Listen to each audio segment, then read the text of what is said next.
Good morning, ladies and gentlemen.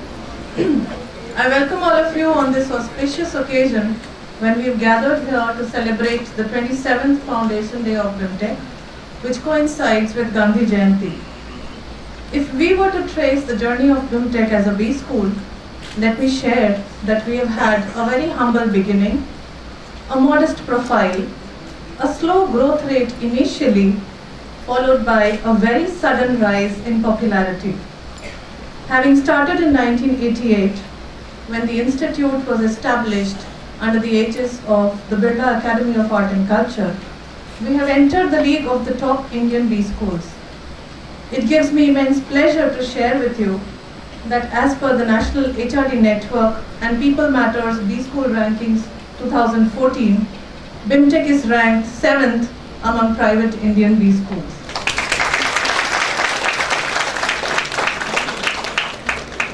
It is indeed an honor to have amidst us chief guest for the occasion, Shri.Arif Muhammad Khan, former Union Minister of Energy and Civil Aviation. Shri.Arif Muhammad Khan was born in Bulandshahr, UP. He is a distinguished political leader and a statesman of high repute. He did his bachelor's from Aligarh Muslim University and LLB from Lucknow University. He was the president of Aligarh Muslim University Students' Union during the period 73-74. He was the State Minister of Agriculture in 1983-84, Energy in 84-85, Industry and Company Affairs and Home Affairs in 85-86. He had also served as Cabinet Minister of Energy and Civil Aviation during 89-90. In 1986, Shri.Arif Muhammad Khan shot into fame with his Equal Rights for Muslim Women stand. He resigned from Rajiv Gandhi's government in 1986 in protest against the decision of the government to overturn the Supreme Court's judgment in the famous Shah Bano maintenance case. He loves books and immensely enjoys studying the Islamic classics to understand the Islamic law and philosophy. He has been a member of the Kendriya Hindi Samiti in 1980-82. A gifted writer, his book titled Text and Context, Quran and Contemporary Challenges became a bestseller in 2010. Please put your hands together as we welcome Shri.Arif Muhammad Khan.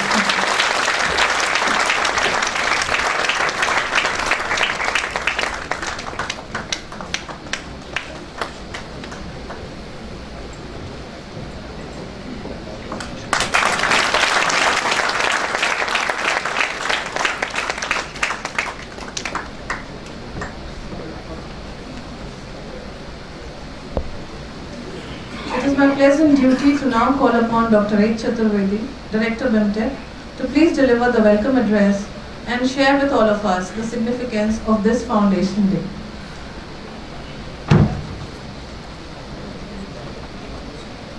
Thank you, Dr. Bajasi. Honorable Chief Guest, Shri Arif Muhammad Khan Sahab, my senior colleagues on the dais, Dr. Anupam Verma, our honored guest, Mr. Shailesh Tiwari and Mr. Basavraj, the recipients of the felicitation, our friends, well-wishers who are being felicitated today, Mr. Parikh, Mr. N.P. Singh, Mr. B.S. Chauhan, our official photographer, Mr. Joginder Kumar, faculty members, dear students. And when I call dear students, we have some dear students from outside India also. They are from Europe, they are from France. A hearty welcome to all of them. And you can see, it will not be easy to identify them because they are in the Indian dress today. That is the dress liked by Mahatma Gandhi, father of the nation. You can see that many of us are in Khadi. Khadi is the national dress of India. Our chief guest is also in the Khadi. You can see the father of the nation For the foreign students and even my young friends, I would like to tell them that what is the significance of this photograph. Father of the nation is spinning on the wheel. And he made this spindle very ordinary thing in the life of India, a symbol of independence, a symbol of freedom, a symbol of the right of Indians to run this country according to their needs. So this day is very significant for BIMTech, for the country and for whole world, because none other than Mahatma Gandhi born today, 1869. 1869. Almost 150 years completed. And the message of Gandhi, which is based on mostly truth, non-violence and peace. There are three important lessons given by Gandhi to India and the whole world. Truth, non-violence and peace. And the non-violence, which was also known as Satyagraha, struggle for truth. It was a new weapon in the hands of the poor Indians, farmers, toiling masses.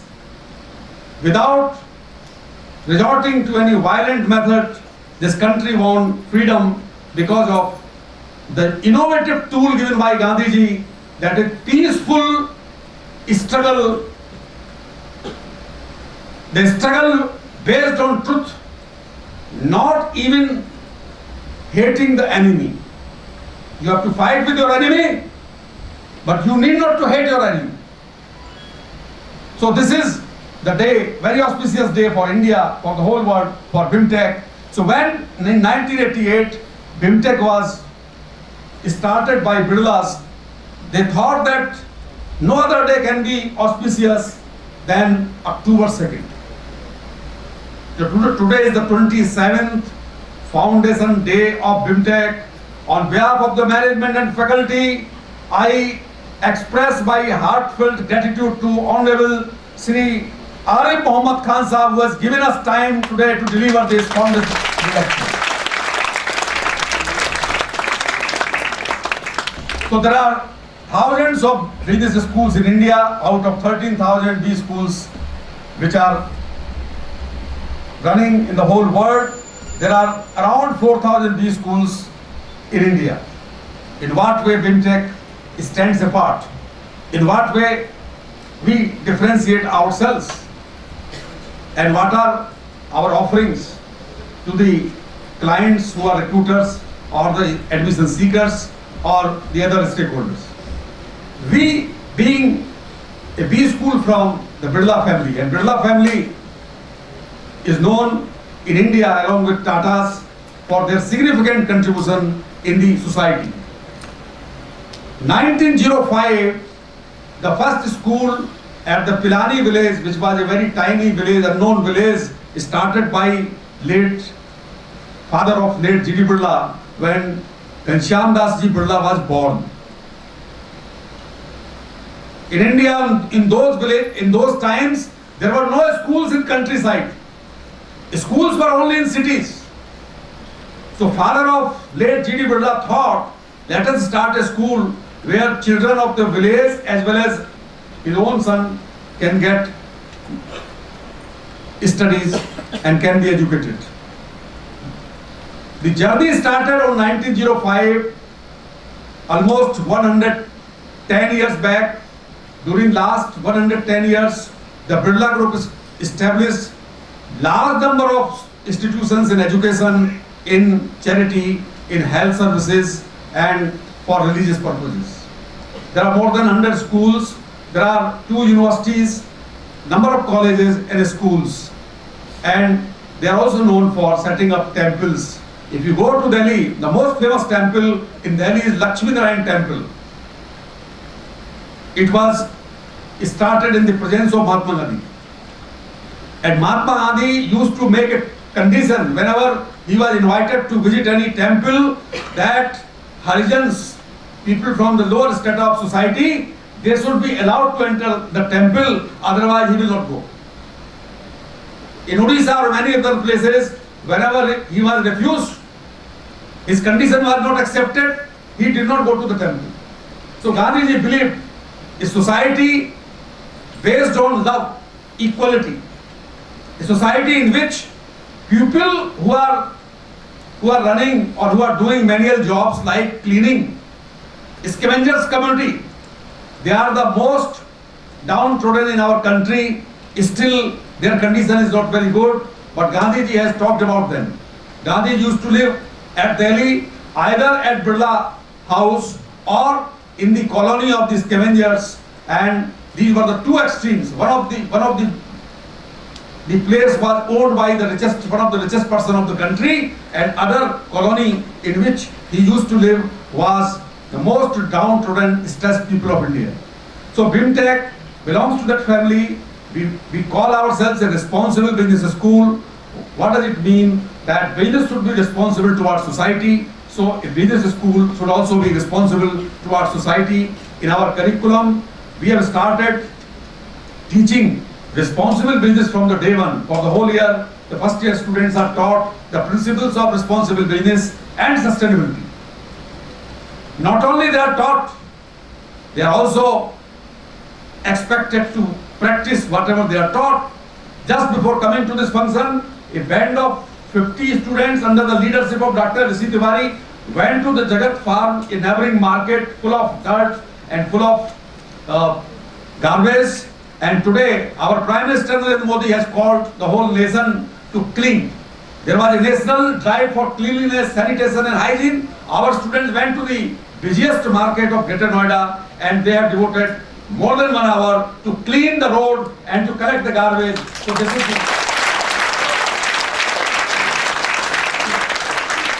and I tell you that this is not symbolic that today we will do it and forever we will not do it. No. In our campus, whatever we say, we have to practice. Our students have conducted a campaign that was War Against Wastage. Wow campaign. All the students were told about the importance of food, and there were posters, Annam Brahmam Asti. For the foreign students, it means the food is like God. You survive because you get the food. If you do not take food, you will not physically survive.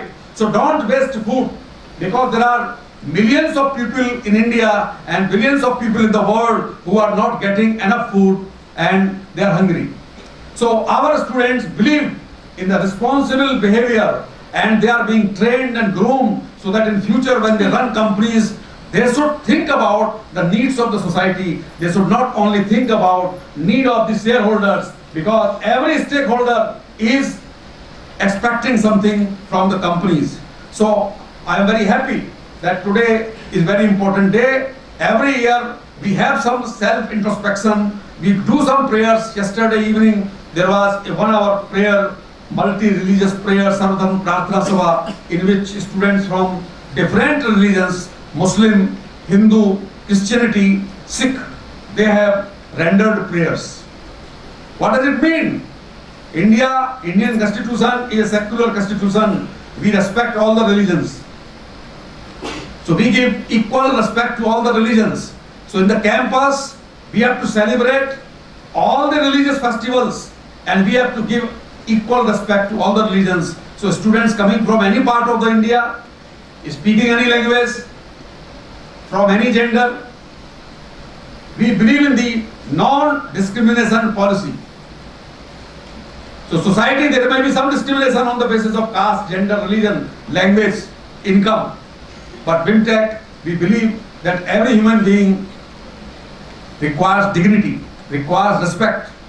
The person who are cleaning our campus, they are given the same respect, which is the respect which is given to any high official or any teacher.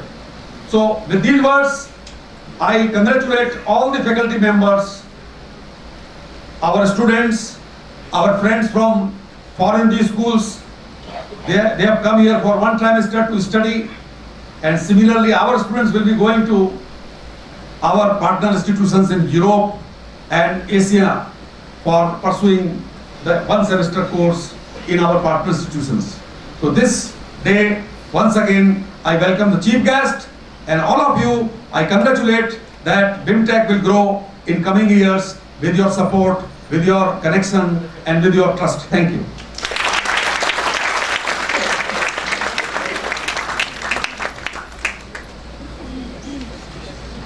Thank you, sir. May I now have the privilege of calling upon Shri.Arif Muhammad Khan to please share with us his thoughts on the role of youth in nation building in the current context. Over to you.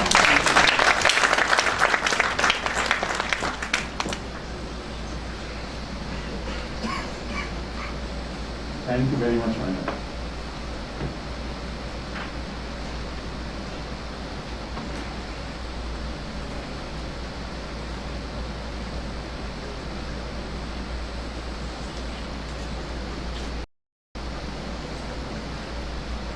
Dr. Chaturvedi, Dr. Dharma,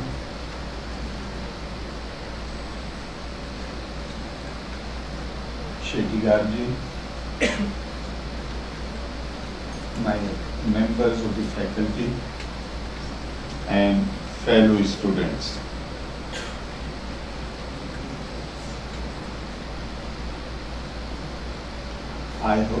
I'm saying fellow students because I hope and pray that I do not ever cease to be a student till my last breath. There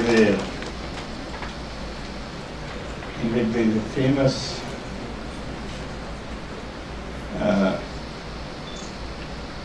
saying, a hadith in Islamic literature, which says that the process of learning must continue from cradle to grave. Before I make my remarks, I would also like to take this opportunity to pay my tributes to late Shri B.K. Birla, who was the founder of this institution. I had never met Mr. B.K. Birla till 1956. Sir, he is alive. His father is Logo. Mr. B.K. Birla is alive. How old he is? 94.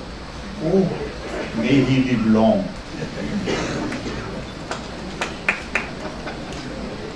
May he live long.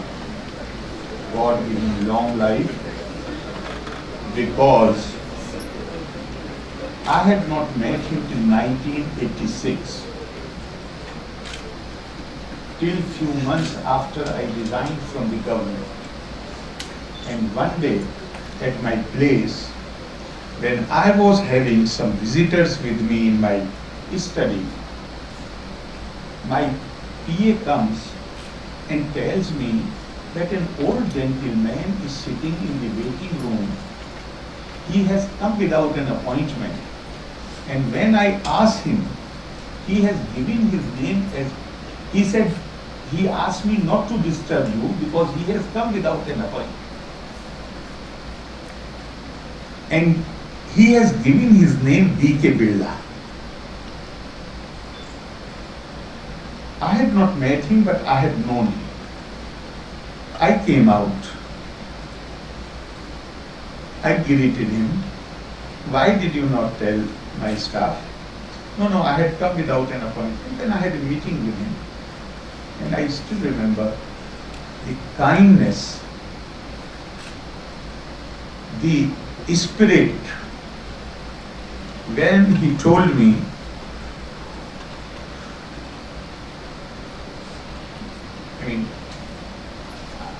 I do not know if I deserve that, but he praised my action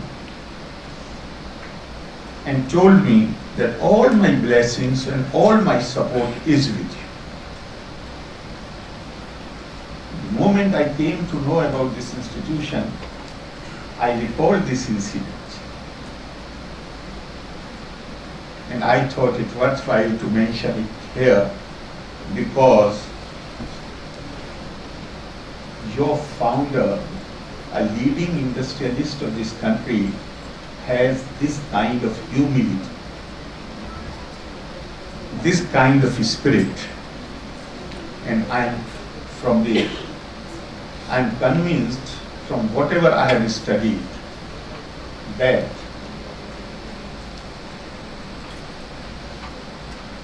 it is humility that takes you very far, and the opposite of that, which is ignorance, which is arrogance, it has caused the downfall of not only individuals but of civilizations, of nations, of people. And I hope that we learn that humility from persons like Shri B.K. Birla, and I wish him very long life. He remains that source of inspiration for all of us. You have,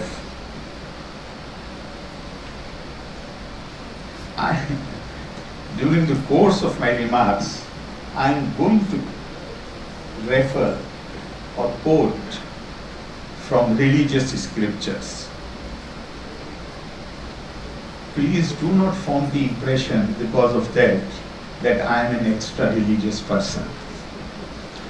No, I am not. I am a student of religion. I am not saying comparative religion. I am a student of religion. I find the subject fascinating, very interesting, and I am consciously using the word religion, not comparative religion, because I totally subscribe to the Indian tradition which says ekam sat vipra bahuda badan. The truth, the reality is one. Those who have the knowledge, those who know it, they describe it variously. In fact, this age-old proclamation by India has been beautifully explained by Swami Vivekananda in one of his speeches, where he has said, we not only, in fact in another speech, he has deprecated the use of the term tolerance. He said we respect and accept, but here he said we not only tolerate, but we accept every religion. Praying in the mosque of Muslims, worshipping before the fire of the Zoroastrians, kneeling before the cross of the Christians, and now the remarkable sentence which can open our eyes, knowing that all the religions from the lowest fetishism mean so many attempts of the human soul to grasp and realize the infinite. They are not different religions. There are so many attempts by human soul to realize the truth, each determined by the conditions of its birth and association, and each of them evolving and progressing. We gather all these flowers and bind them with the twine of love, making a wonderful bouquet of worship.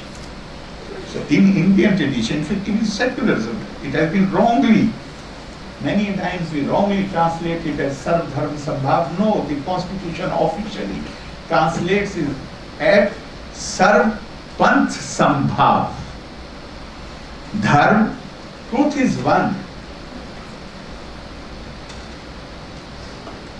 And that truth, like each one of us does not like to wear the same kind of clothes, does not like to have the same kind of food. The diversity is the law of nature. And if diversity of the law of nature, then I must have the right, each one of us must have the right to pursue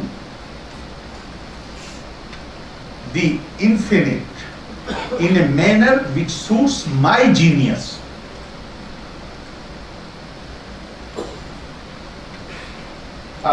Verse of the Quran says, "Kul kullun ya'malu ala shakilatihi."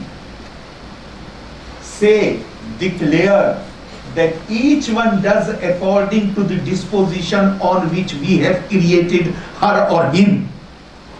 So we have this in India, we have this age-old, since time immemorial, this tradition, great parampara, where each individual enjoys, the right of an individual is respected. What right? To pursue the truth in a manner which suits one's genius. And it finds echo almost in every region of India. Sages and saints belonging to almost every sect. Ram Krishna Paramhans, Guru of Swami Vivekananda, says, "Yat mat tat pat." In another saying he says, "Jeev is Shiv and service of the Jeev is worship of the Shiv." The great Sufi saint, mystic saint, Lal Deed of Kashmir, she was a great Shaivite. She says, "Shiva abides in all, that is everywhere.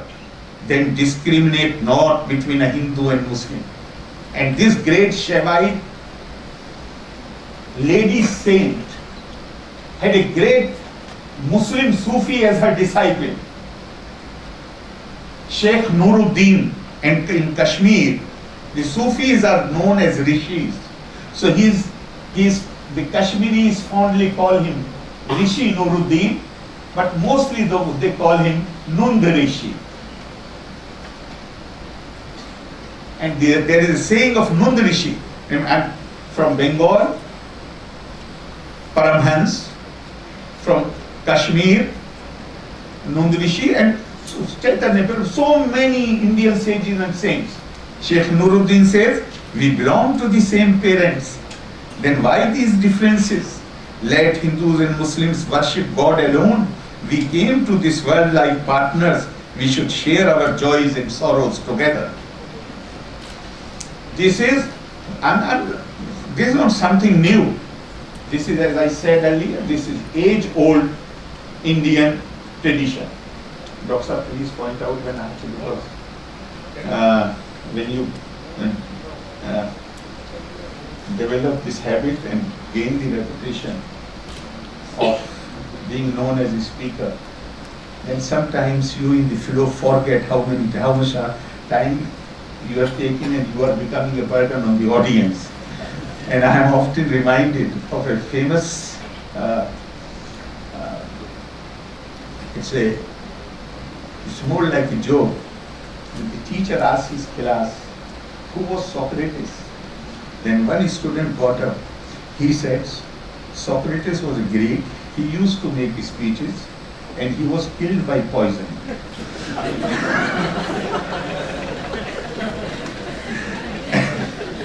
So I don't want to take things to that extent. Now, since I have been given the topic of nation building, and particularly the role of the youth, because I am here meeting, we are having this meeting in an educational campus. Then again, I am reverting back to a scripture which has been described as the only valid scripture for the Kali Yuga. That is Shrimad Bhagavat. In Shrimad Bhagavat, Kapil, the incarnate God, during an exposition of spirituality to his mother,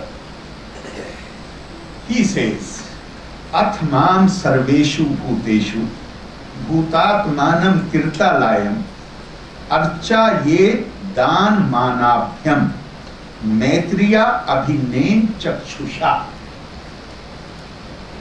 Therefore, we need to learn the real meaning of worship. Puja, because when we say paid puja, then that puja does not mean that I am offering flowers to my belly. Doing justice or giving due to one, giving something which is due to one. So it has been translated that, therefore worship me in all beings.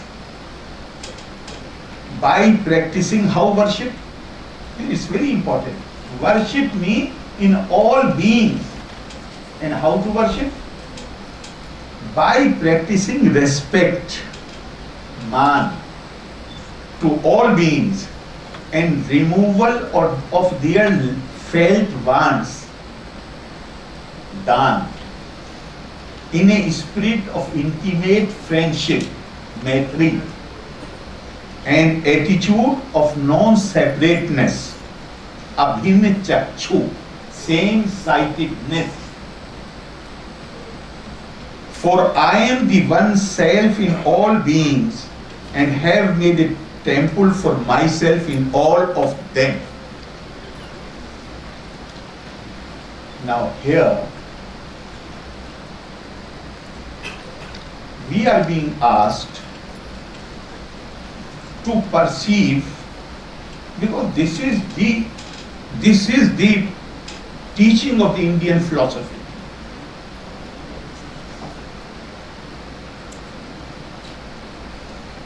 Where each individual, each human being, woman, man, each one is potentially divine, and that spark of divinity exists in the body of each and every person in the form of Atma.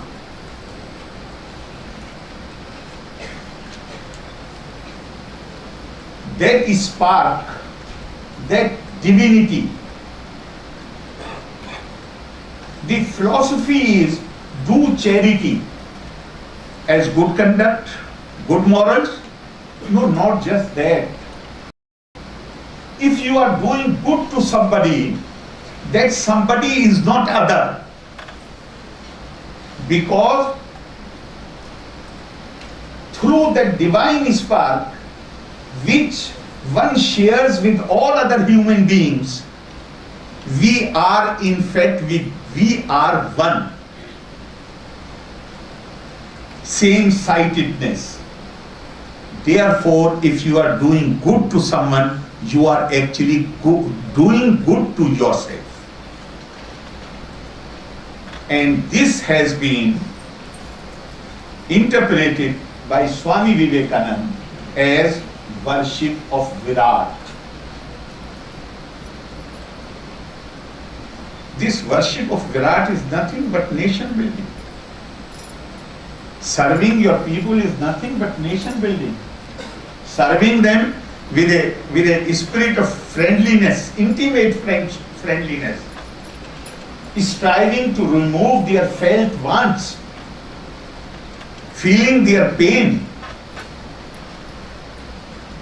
adopting the attitude of same-sightedness.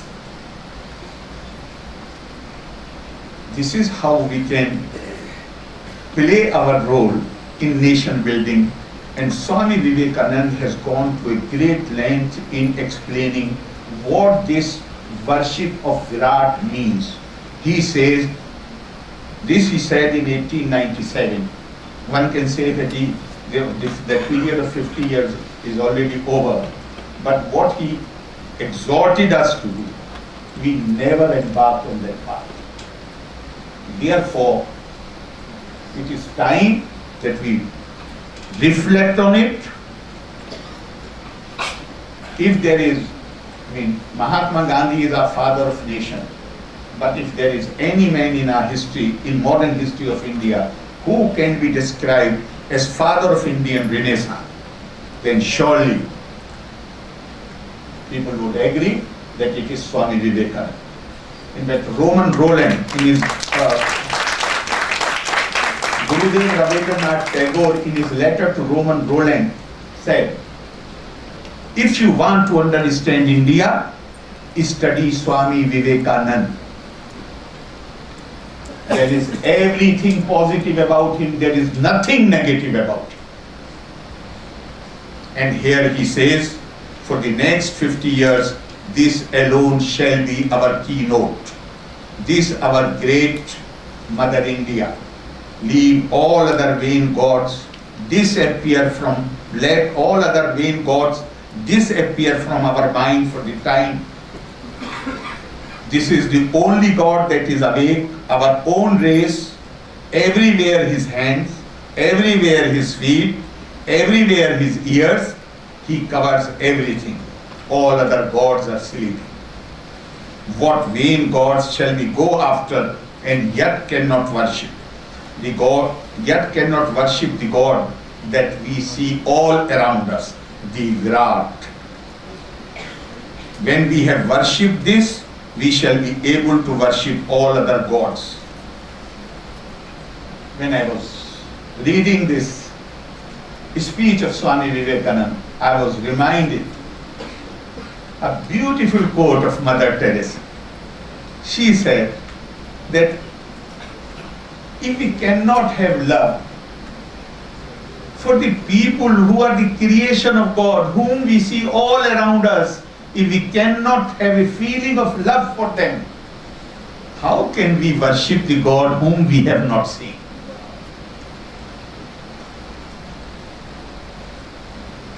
Because I think basically, as far as the national building is concerned, it is not only a question of building your physical infrastructure. Even physical infrastructure can be built more successfully and effectively by those who have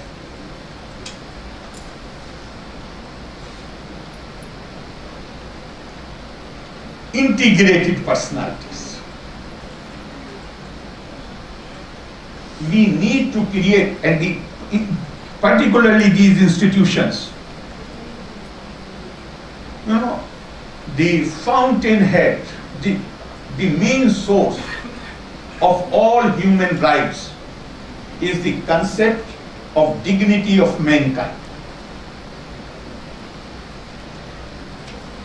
Even if we refer to, unfortunately in such matters, we refer to religious scriptures to exhort people to spend time on going to places of worship, on doing rituals, etc., etc.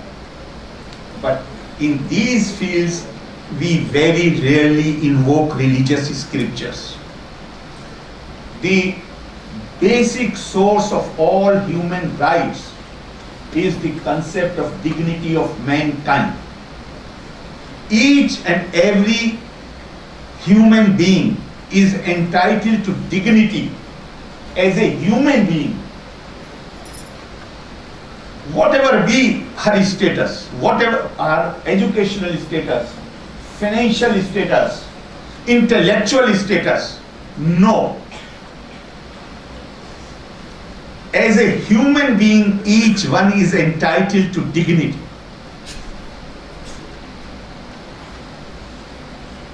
Quran clearly declares, "Walaqad karramna bani Adama," and we have honored. I have repeatedly said in many meetings, wherever I have been invited to speak, that Quran does not say that we have conferred the Muslims with honor and dignity. No. It says, "Walaqad karramna bani Adama," and we have conferred honor and dignity on the children of Adam. And as far in Indian tradition, as I told you earlier, the Indian tradition, the whole philosophy flows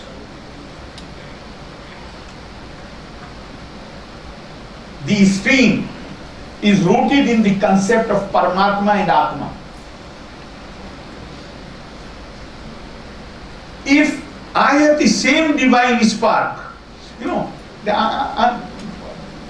And a small incident which occurred in Varanasi with great Shankaracharya, that comes to my mind. Shankaracharya was passing through a small narrow lane of Varanasi for his early morning bath. He was a prophet of Advaitva, non-duality. He was born in a Brahmin house. He himself has written it, that while passing through the narrow lane means those who have visited Varanasi, they know that it is difficult for two persons to cross from opposite directions without touching each other. So he sees a chandal, which means an untouchable, coming from the opposite direction or standing there. Though he was a prophet of non-dualism, Advaitva, but he himself has written that I was overpowered by my family sanskars. And he tells the chandal to remove himself from the way. Chandal also belonged to Varanasi. So this chandal asked Shankaracharya, instead of removing himself, he himself put a question to Shankaracharya and he said, shall I remove my body or shall I remove my soul? And Shankaracharya says that this one sentence of the chandal opened my eyes. He fell down in his feet. And then his famous composition, Manish Pancha, wherein the refrain occurs after every 4 lines, that the person who has realized that it is the same God who dwells in the Brahmin, in the Chandal, in the elephant, in the cow, in the dog and the dog eater, that person is my Guru.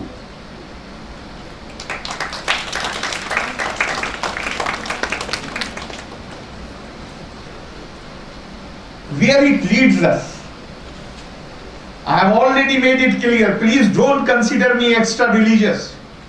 No, I learn my lessons of humanity from religious scriptures because I am interested in these scriptures as a student. You are studying business management, you are studying technology, I am interested in the study of religions. And we can learn, surely Karma Kand is there, rituals are there. In fact, many times they overtake. I hope, and I'm sure some of you must have read this great English writer, Armstrong. I'm not remembering her first name, but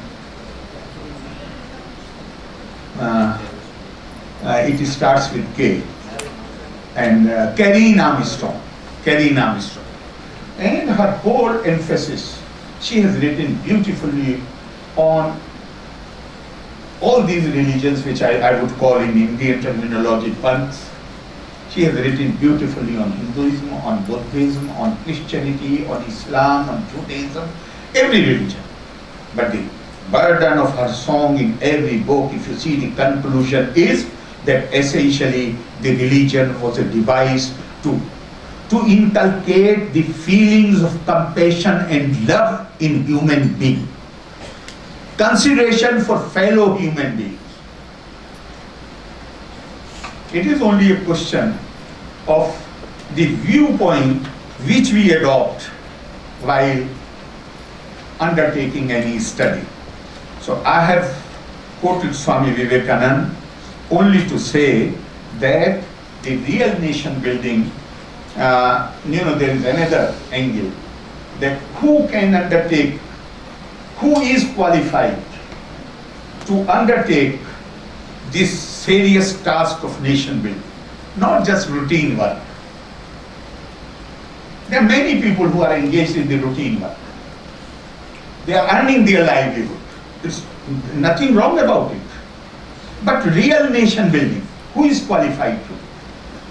Such persons in our tradition have been identified, they have been described as Dheer, although I'm not going to use the full term because it says Dheer Purush. No, Nari is equally entitled to that Dheerta.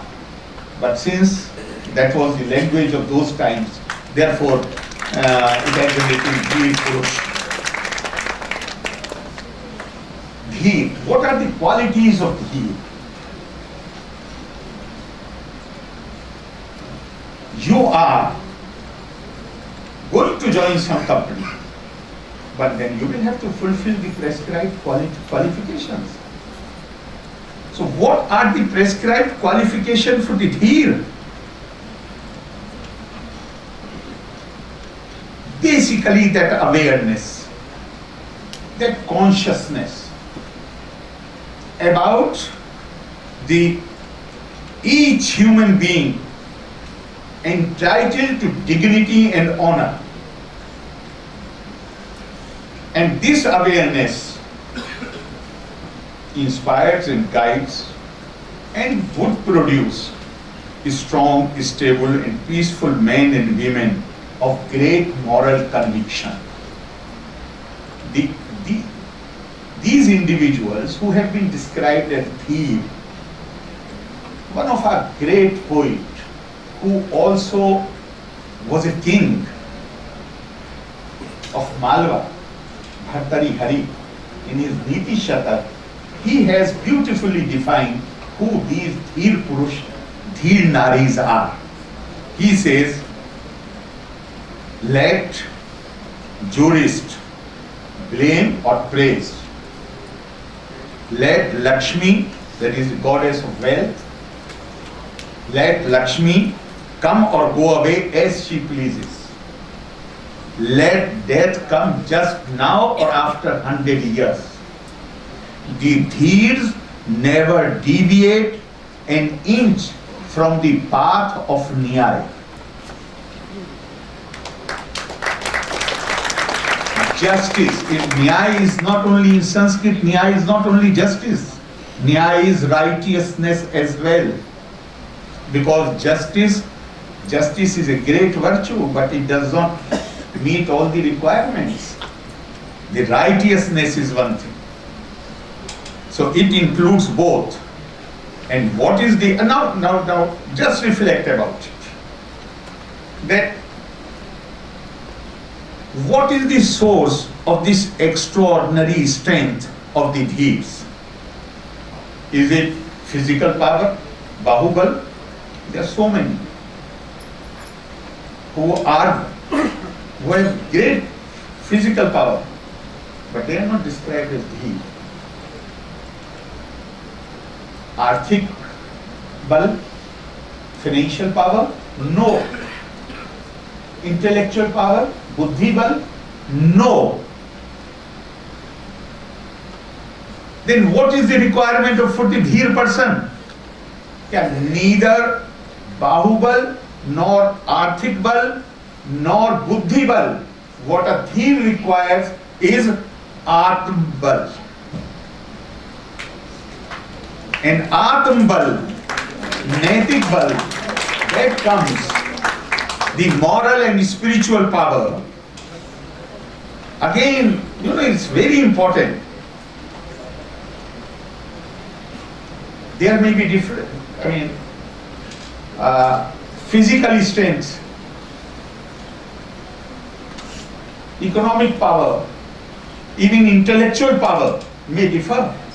But the Indian tradition holds that spiritual power is equally spread across the board